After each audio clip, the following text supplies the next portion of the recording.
Boulevard County length to Sebastian Inlet 0 to 20 nautical miles until 8:30 p.m. Eastern Daylight Time. At 7:36 p.m. Eastern Daylight Time, a strong thunderstorm was located near Mims, moving north at 15 knots. Hazard, wind gusts 34 knots or greater. Source, radar. Impact, expect wind gusts in excess of 34 knots, suddenly higher waves, lightning and heavy downpours.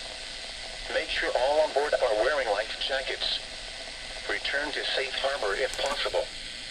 Locations impacted include Hallover Canal, Lagrange, Shiloh, Mims, and Turnbull. Frequent lightning is occurring with this storm. If caught on the open water, stay below deck if possible. Keep away from ungrounded metal objects.